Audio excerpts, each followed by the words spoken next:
ground, as most of you probably know, the ground telemetry receivers had picked up an impulse that we possibly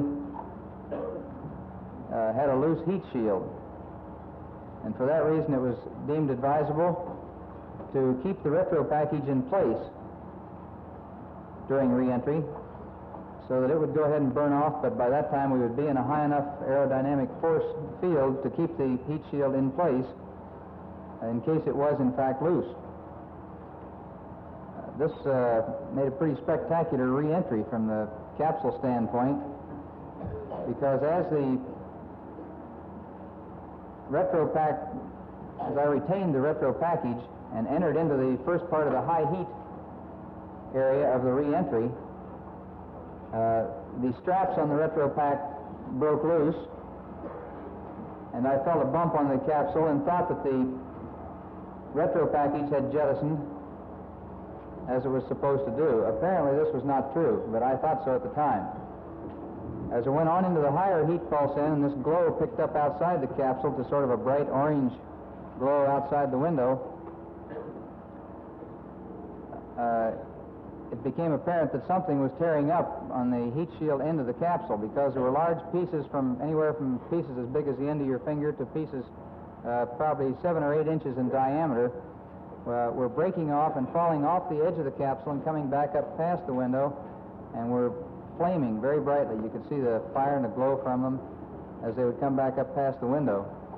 Well, this obviously was the retro package tearing up and breaking off as we knew it would if it had been retained.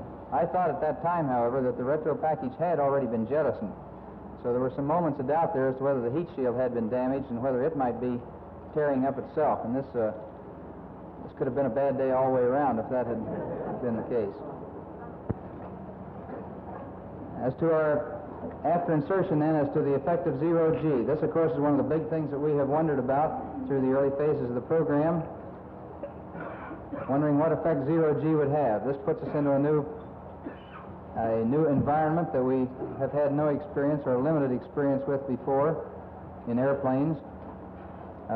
We extended this realm of weightlessness, of course, during the Redstone shots that Al and Gus had, and we're extending it farther here. And I'm very happy to report that there just was no ill effect at all that I got from zero-G. It was very pleasant, as a matter of fact.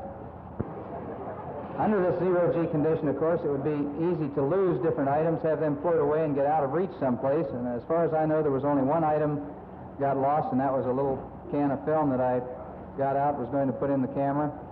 And I let it slip out of my fingers and went to grab for it, and instead of clamping onto it, I batted it, and it went sailing off around behind the instrument panel, and that was the last I saw of it. I don't know where it went.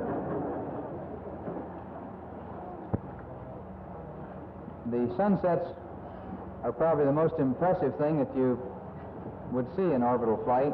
These are a very brilliantly colored hue, and the colors stretch out way out from the sun to the horizon. The horizon stays light for, I would estimate, some 4 to 5 minutes after sunset, which I found rather surprising, because I thought that darkness would come on much more rapidly than that. I thought it would be just a matter of maybe a minute after the sun went down, but apparently there's quite a bit of light